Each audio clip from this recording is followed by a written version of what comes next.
Hi, let us start with assessment criteria 2.1 for societal impact.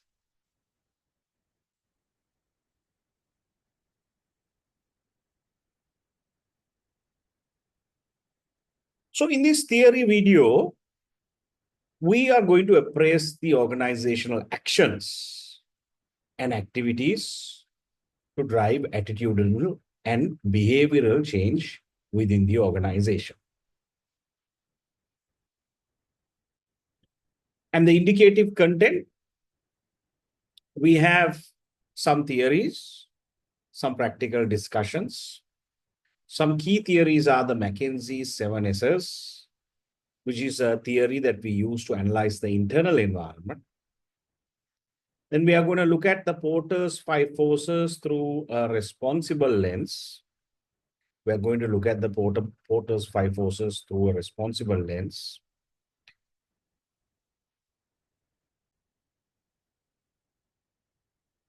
And then one of the other key theories is the cultural web, which is a theory to analyze the internal environment. So let's get started.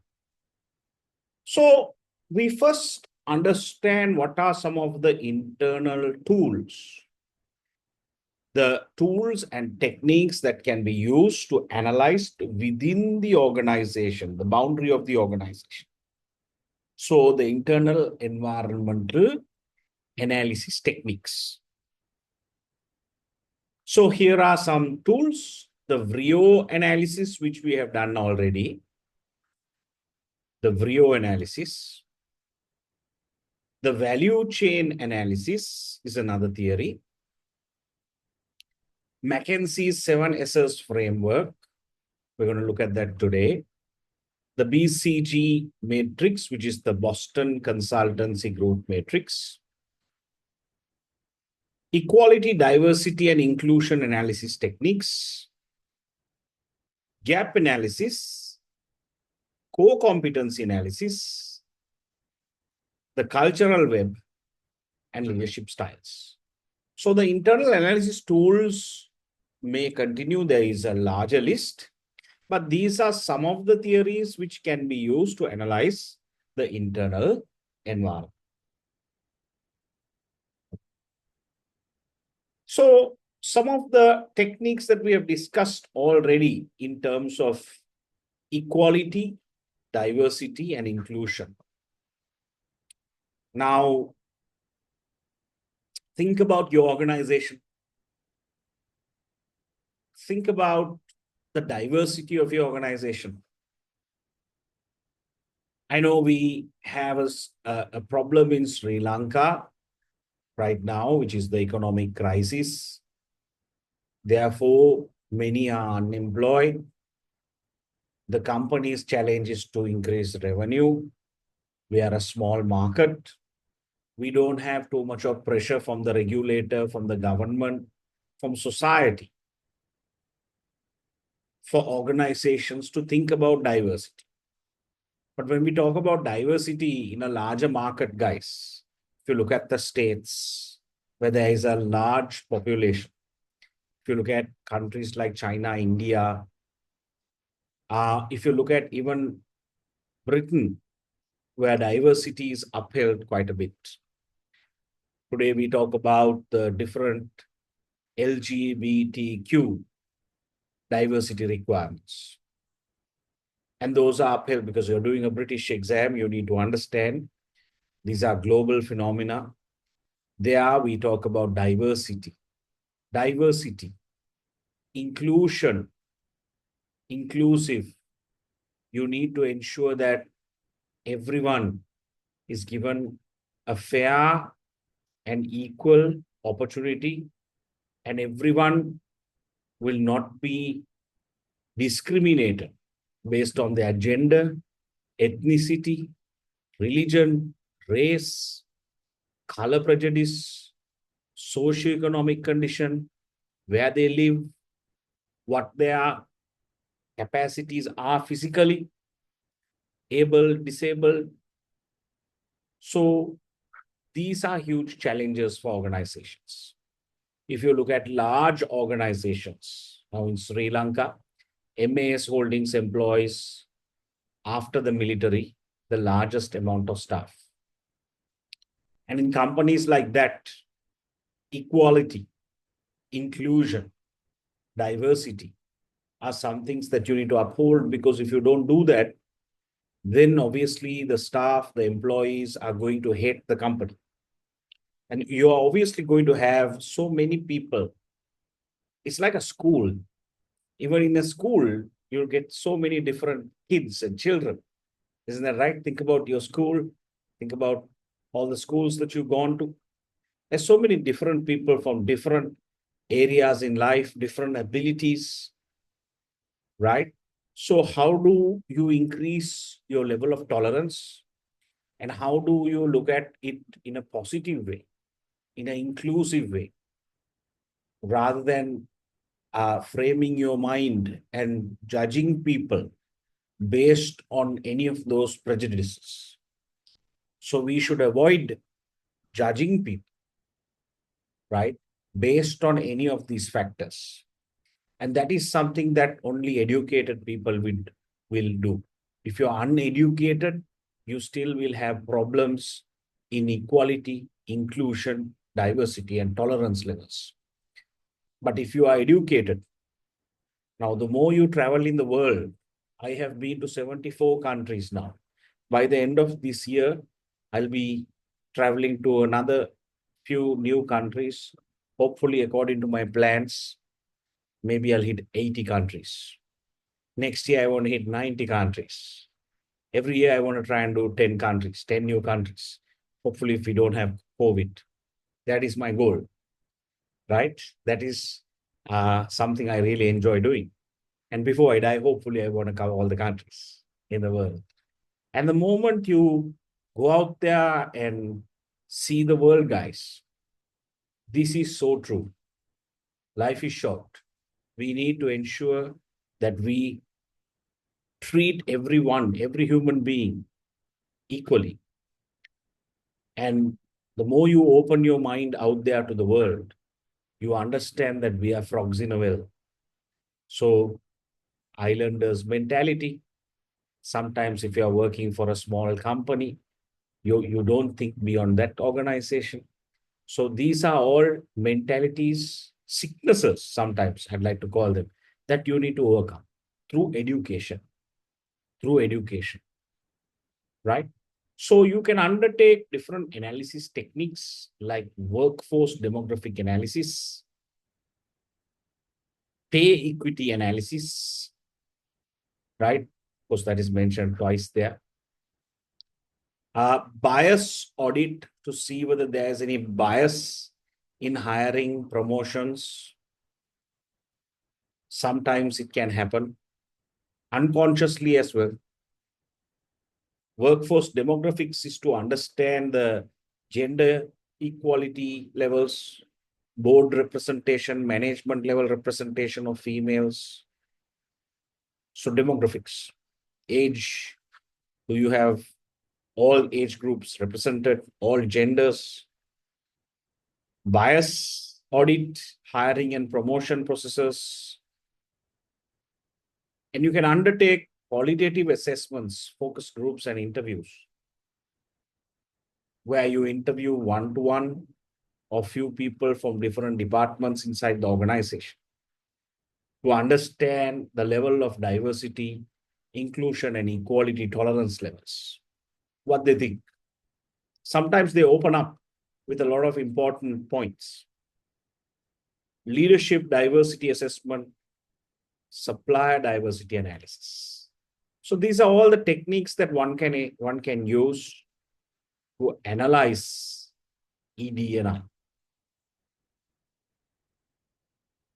Then we look at culture, leadership, and management.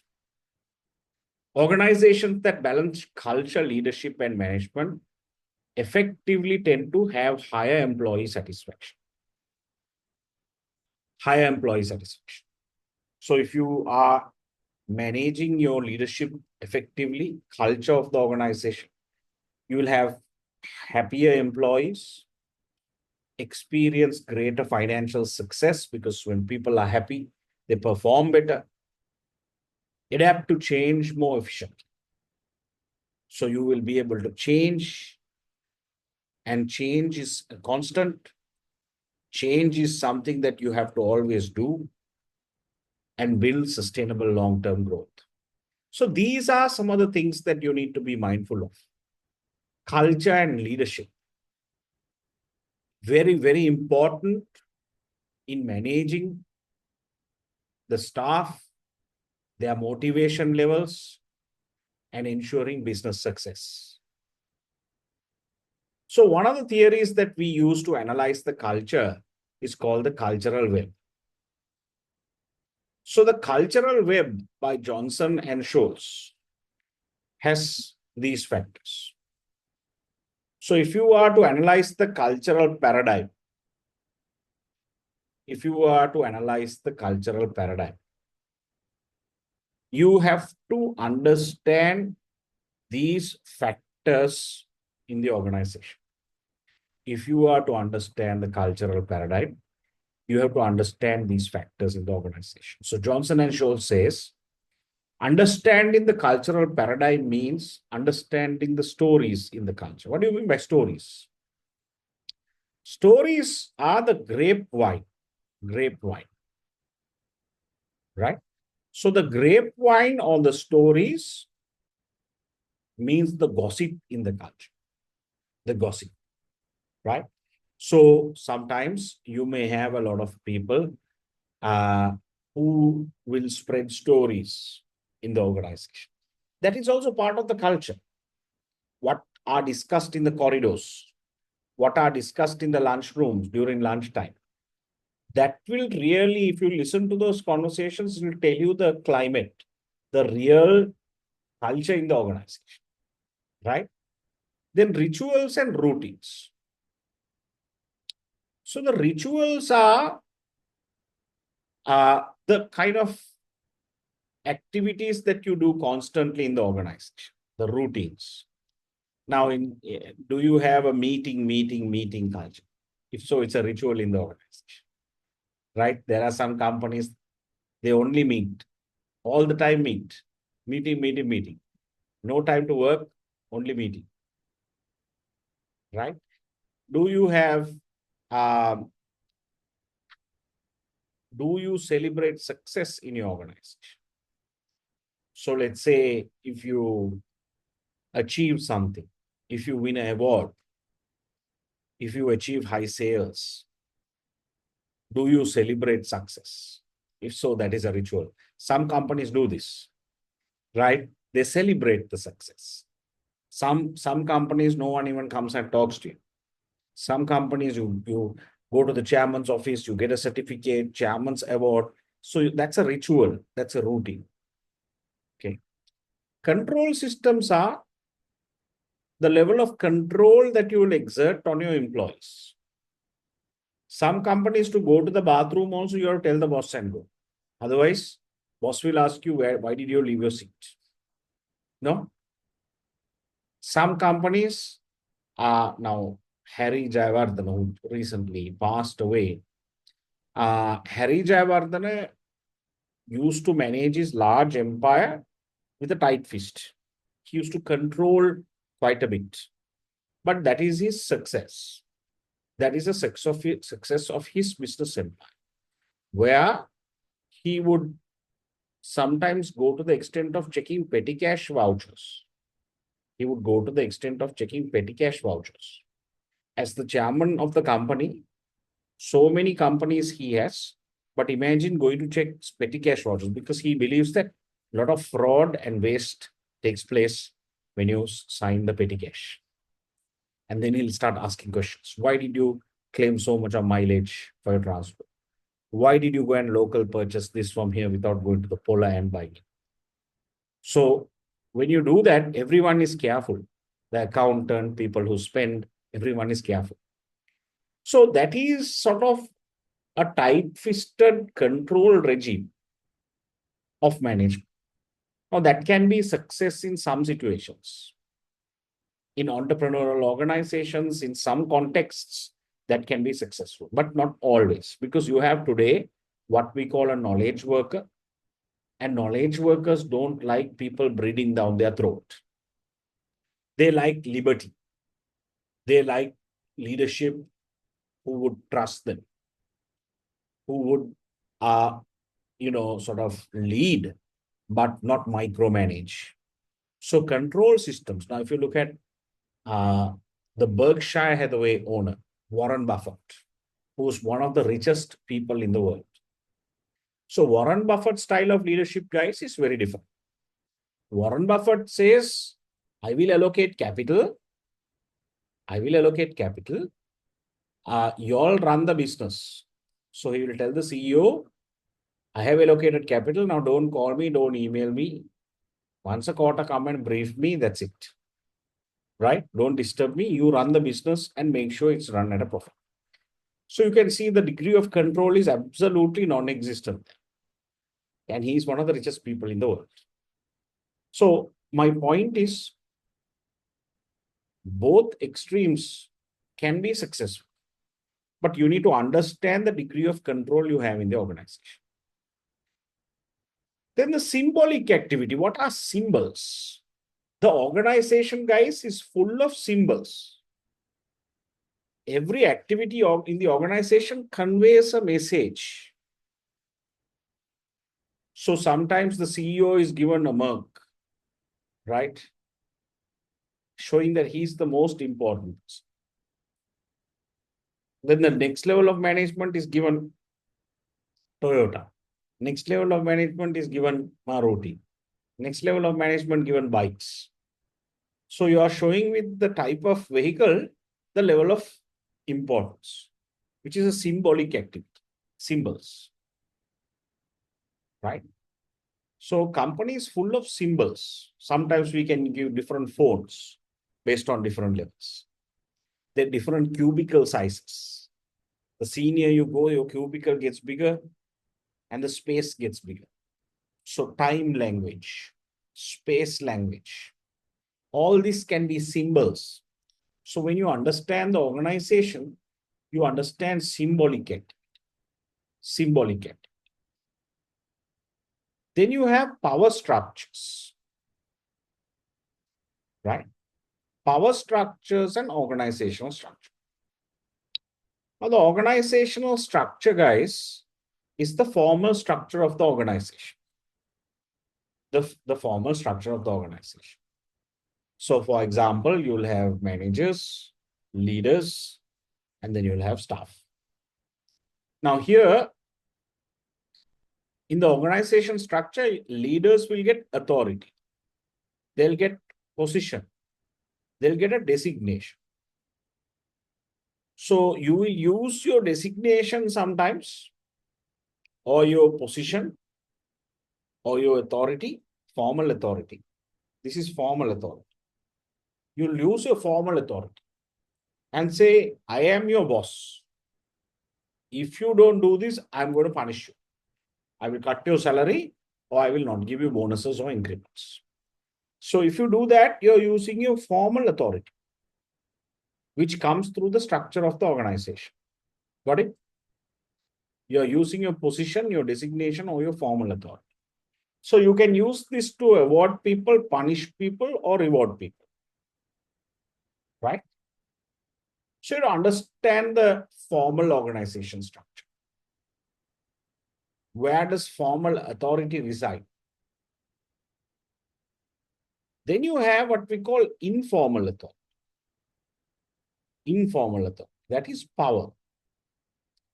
So the informal authority is, sometimes you will not have a big designation, but you will have a lot of power in the organization. Example, personal assistant to managing director. You don't have a big designation, but you have a lot of power. Got it? Sometimes you can have a very junior guy in the IT department who has a specialized skill. Maybe his SQL knowledge is high or something else. So even the IT big boss, CEO, finance guy, HR guy, marketing guy, everyone goes to him if they want something done with IT. That's small field. Got it? So authority he does not have, but he has a lot of power. Okay. So when you analyze the cultural web, you can analyze a company's culture. Here's a cultural web analysis done for HSBC.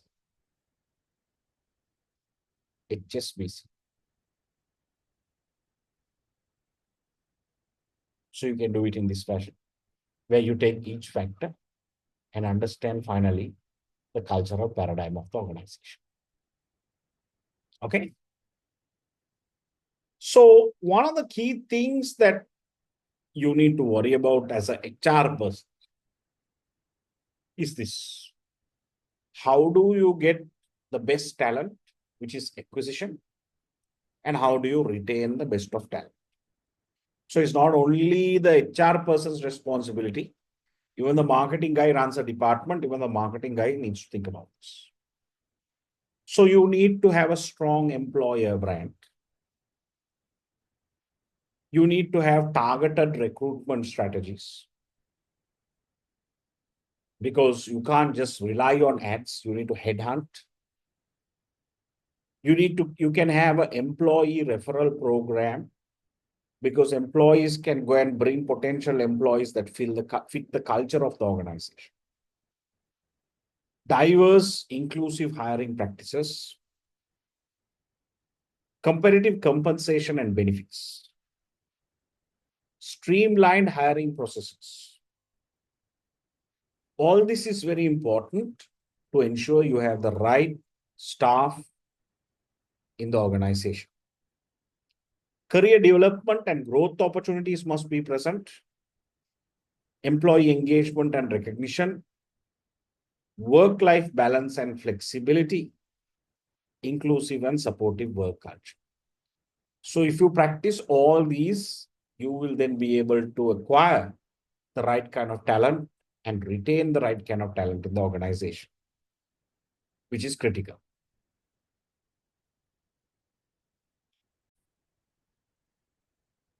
So we are now going to look at the micro environment. And the micro environment is the environment immediately outside the organization. Who is outside the organization? Customers, competitors, distributors or intermediaries, suppliers, and other stakeholders and partners. So they constantly interact with the organization on a weekly, monthly basis. Now, one of the tools that we are going to learn that we can use to analyze the microenvironment is called the Michael Porter's 5 forces. So Porter's 5 forces. Porter's 5 forces is an important theory. It is used to analyze an industry. So an industry analysis tool. It's an industry analysis tool. Porter's 5 forces. Industry analysis tool. So what do you mean by the industry? Industry is the micro environment. Micro environment. That's the industry. Right? The micro environment. Inside the organization is called internal environment. Immediately outside the organization is called the micro environment, the industry. That's correct, no? Company is part of the industry. Then all industries put together is part of the macro environment, best factors. Right? That's called the external environment, best factors. So now when you talk about the Porter's 5 forces, let's go through each force. So what you need to understand is what is the rivalry? What is the rivalry among the existing competitors of an industry? So let's take the Chinese restaurant business, Chinese restaurant industry. Chinese restaurant industry. Do we have a lot of players or little players? What is the rivalry among existing players in the Chinese restaurant industry in Sri Lanka? So the question you need to ask is, what are the threats of new entrants? What are the threats of new entrants to the industry? Is it high, medium, or low? So think about the Chinese restaurant business. The Chinese restaurant business, is the threat of new entrants, high, medium, or low? Think about it. To the Chinese restaurant business. So you can go through all of the factors to answer that question. So the threat of new entrants to the Chinese restaurant business is high. High. Why is it high? Why is it high? Because it is high, right? Why is it high? Because there are no barriers to enter the Chinese restaurant business. Correct? You don't need economies of scale. Anyone can open a Chinese restaurant business. Unregulated. No huge capital. You don't need big brand loyalty. You can start making money immediately. You don't need a lot of cumulative experience, no government regulation, no distribution required. So you can see if there are many people who want to enter this industry. Now you can't enter the telecommunication industry like that, or the banking industry, or the radio or television industry like that. You need licenses. You need huge amount of capital, towers, approvals, red tape, bureaucracy. A lot of things are there. But to the Chinese restaurant business, you can enter really fast. So you go through each of the factors and say threat of new entrants are high. Threat of new entrants are high. Got it? So for the same business, Chinese restaurant business, how about the threat of substitutes? The threat of substitutes. What do you mean by substitutes? Substitutes for the Chinese food is other cuisines. Correct? Chinese food, you get other cuisines. Indian food, right? Russian food, Japanese food, German food, Sri Lankan food, Pakistan food. The list goes on like that, right? So these are the substitutes for Chinese food. So what is the threat of substitutes to the Chinese restaurant industry? Is it high? Is it medium? Or is it low? So the threat of substitutes are also high. Why? If you go through each of these factors, you'll understand that if you don't want to eat Chinese, you go on to Uber or Pick Me or just drive around Wall Road. There are so many other options of fast food, different cuisines, if you don't want to eat Chinese food. So the availability is huge. So the threat of substitutes are also higher. Threat of substitutes are also higher. How about the bargaining power of suppliers? Now, this is the third factor. Bargaining power of the supplier. Now, the bargaining power of the supplier, bargaining power of customer first. Bargaining power of the customer, buyer. Is the bargaining power of the customer high, medium, or low? Is the bargaining power of the customer high, medium, or low? Think about it. Chinese restaurant business. Now, the customer can bargain.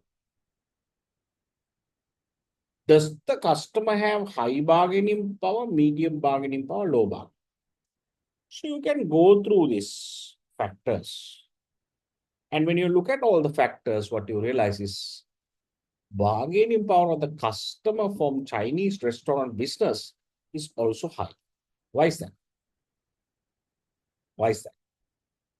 It's very simple, because if you go to a Chinese restaurant and if you don't like the food, you don't like the service, you don't like the taste, you don't like the parking, you don't like the location, there are so many other Chinese restaurant businesses that you can go to. 5 minutes away, there's so many other options. Got it? So because there are many players, you will understand the bargaining power of the customer is really, really high. Right? So you have to be careful how to serve your customers in that industry, because the bargaining power of the customer is really high. How about the bargaining power of suppliers? Now, the suppliers who supply stuff to the Chinese restaurant industry. Think about it. What are the suppliers? Suppliers of rice, vegetables, gas, soft drinks, ice creams, ingredients. Those are the suppliers, right? So how about their bargaining power? Is it high, medium, or low? So is it the bargaining power of suppliers? So the suppliers' bargaining power is low. Why? Because there are many, many suppliers in the market. There are many suppliers in the market. If I am running a Chinese restaurant business, I will have a set of suppliers. But if any of those suppliers are not good, there are thousands of other suppliers. Think about it. I can go and buy rice from where? Satosa, I can go and buy Cargills, I can go and buy Apico, I can buy Artike, I can go and buy, or a small shop, I can go and buy. There are so many places for me to buy. Therefore, the bargaining power of suppliers in this industry is low. So there are 3 highs and 1 low. So we will say the rivalry is also very high. Got it? So we use the sub factors of each of the 5 forces to determine whether the industry rivalry is high, medium, or low. And you will present the Porter's 5 forces in this manner, in a business-like manner. Can you see this? So you have the 5 forces.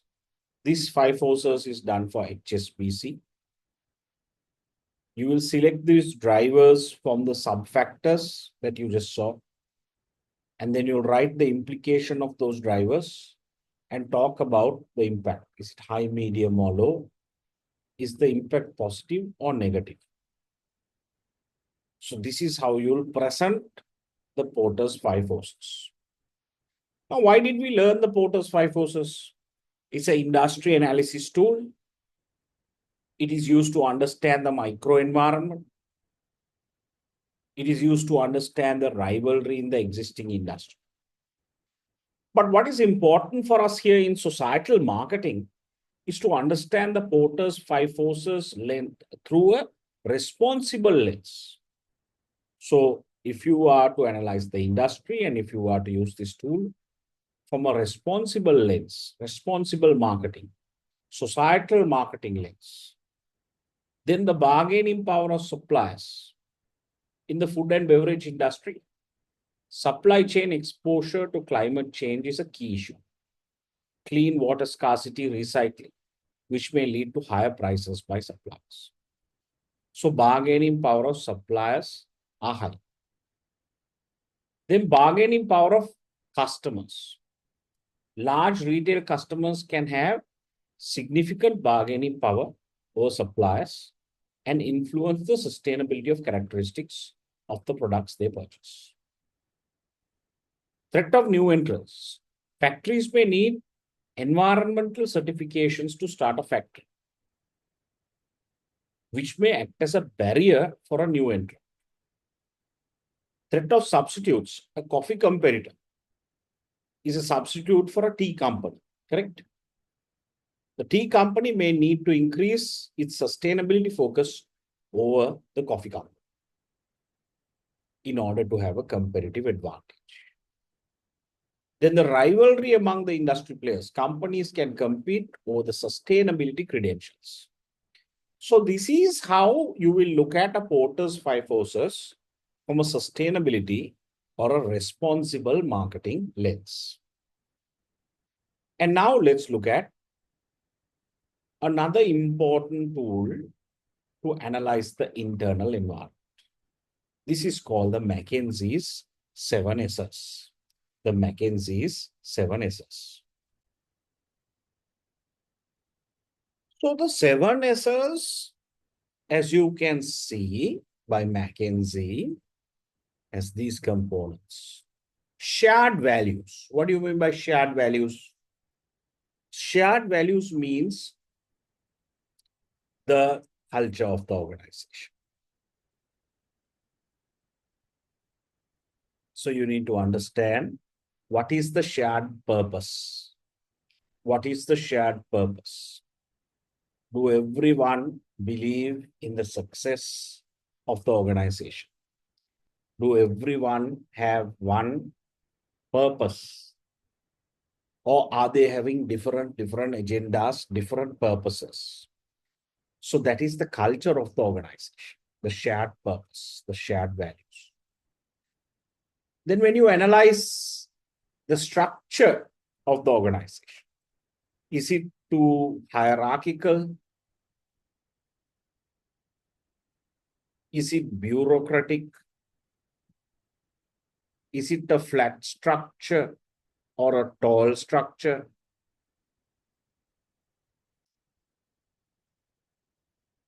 Tall structure. Does the structure you have, has it changed?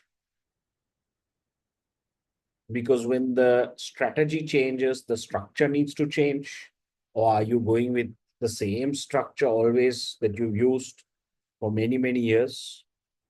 So those are the structure related decisions. Strategy. What's your strategy? Is it market penetration? We looked at this in marketing impact when we did the Ansof's matrix. Is it market penetration? Is it product development? Is it market development? What is your strategy? What is your strategy?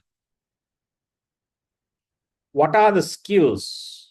The skills and the competencies, the different competencies that you have within the organization, the staff. Are you all really good at something? What are the core competencies? So the systems, so you need to understand every organization must have IT systems. That is the backbone of the organization. Without that, you can't run the company. Then you need to have a transaction processing system. You need to have a marketing information system.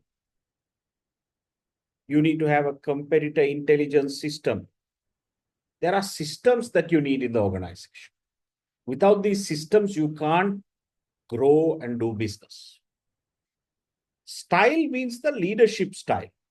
Leadership style. So what is a leadership style? Are you autocratic? Are you democratic? Do you have a transformational leadership style? Do you have an entrepreneurial leadership style? Do you have a behavioral leadership style? These are all leadership theories. Then the staff means how you train and develop your staff. The level of motivation. The level of motivation. Right? So when you look at the 7Ss, I have given you an explanation for each S. When you look at the 7Ss, we can analyze it like this to analyze the internal environment of an organization.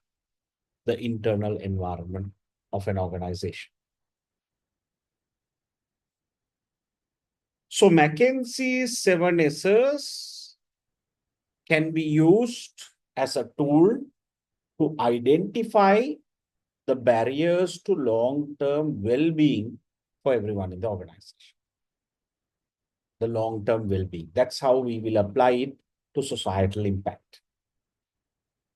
For long-term well-being for all, organizations must address these barriers by embedding well-being into strategies and values. Well-being. Well-being means the company must genuinely focus on not only bottom line profits, but the well-being of its staff. So you need to really understand how they manage their family, how they manage their children.